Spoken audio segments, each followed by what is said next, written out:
Hey y'all, welcome back, and today we'll be doing the precautionary motive and interest rates. Question. Examine carefully the relationship between the precautionary motive for holding money and interest rates. Note well, to first understand the relationship, we must first get a clearer understanding as to what the terms precautionary motive for money means, as well as the interest rates. What is meant by the term precautionary motive for holding money? The precautionary motive is a concept in economics that refers to the reason individuals and businesses hold money or other liquid assets as a precaution against unexpected future expenses or emergencies. It's essentially the need for a financial buffer to cover unforeseen events like medical bills, car repairs, or job loss without borrowing or selling assets. This motive for holding money provides a financial safety net, ensuring financial stability and a peace of mind. In economic theory, specifically Keynesian economics, precautionary demand is one of the three primary motives for holding money, along with the transaction motive for everyday expenses and the speculative motive for potential investment opportunities. The factors that drive the demand for precautionary money balances. Number one, we have the level of income, and under that, we have income stability. One of the primary factors influencing the demand for precautionary money balances is the level of income. Individuals and businesses tend to hold more money in easily accessible forms like checking and savings accounts when their income is less predictable or stable. This preference arises from the necessity of having a financial safety net to cover unexpected expenses or income shortfalls. For example, if someone's income is primarily commission-based or seasonal, they are inclined to maintain substantial precautionary balances. Income level. Absolute income levels also impact the amount of precautionary savings. Individuals with higher incomes tend to maintain more substantial emergency funds because they have a larger financial cushion to cover unexpected expenses. On the other hand, individuals with lower incomes may save smaller precautionary balances because they usually allocate most of their income to cover essential expenses. Number two, we have the level of economic activity, and on that, we will look at the business cycles. Economic conditions, such as the stage of the business cycle, impact the demand for precautionary money balances. When job security and business prospects are uncertain during economic downturns, individuals and firms tend to increase their precautionary holdings. They do this because they are more cautious about spending and investing and want to ensure they have readily available funds to weather financial storms. Consumer confidence. The overall segments of consumers and businesses regarding the economy is crucial, critical, I should say.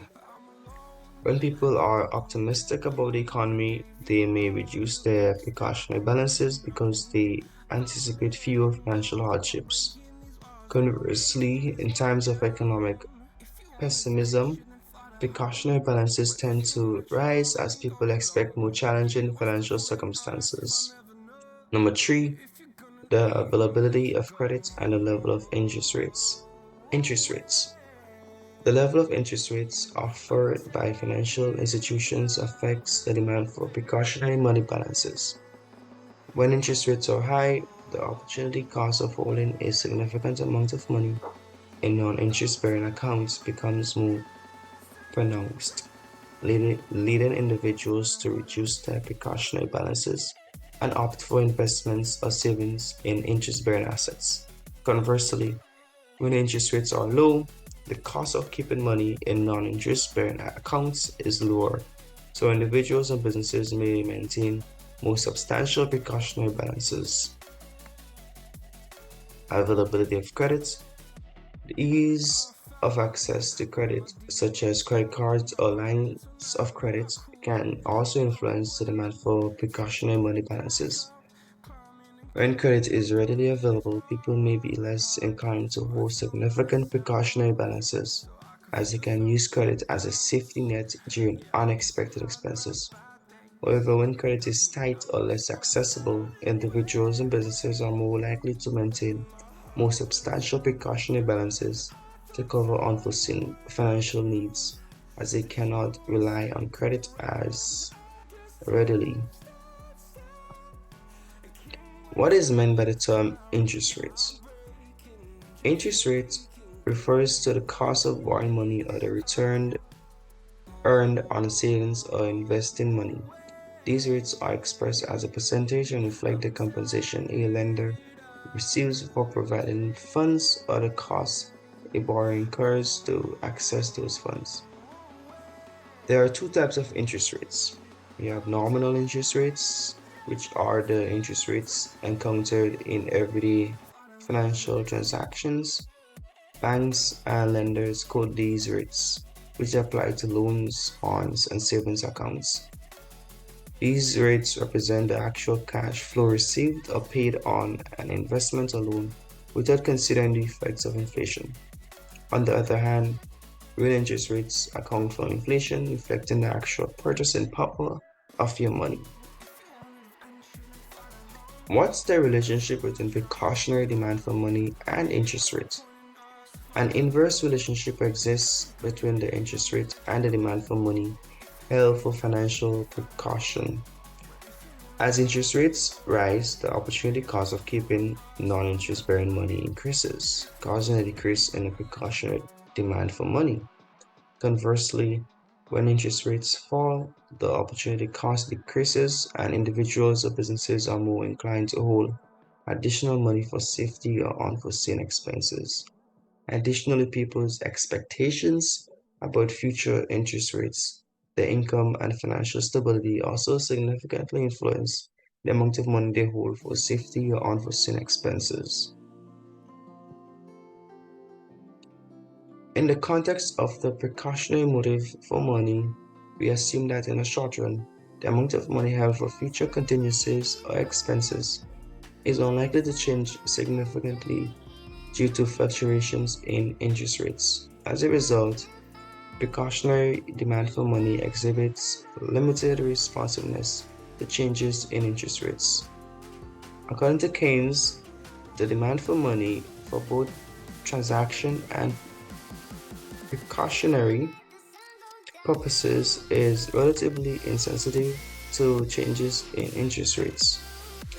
This insensitivity means that fluctuations in interest rates have little to no effect on the demand for money needed for these purposes. We have a diagram. On the y-axis, we have the rate of interest. On the x-axis, we have the quantity of money. The amount of money held on this motive is represented by M1, quantity of money, which is the most liquid form of money. M1 is the most liquid form of money we will find.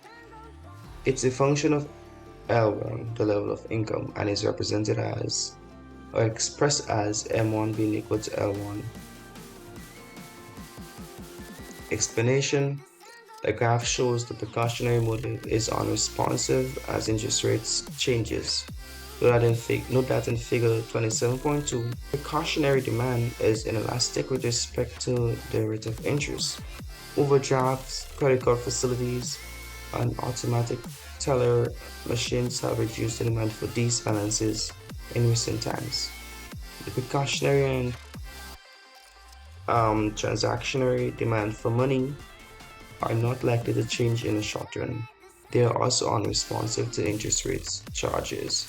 Since they are held to carry out spending, they are also called active balances. The balances held for precautionary reasons must be consistent with the level of spending of a company, family, or individual. For example, the reserve of $500 will not be sufficient for a family that is spending $5,000 per month. And guys, this was supposed to be transactionary, not transportation demand. The precautionary and transactionary demand, yes, not transportation. And that is it, guys. See you all next time.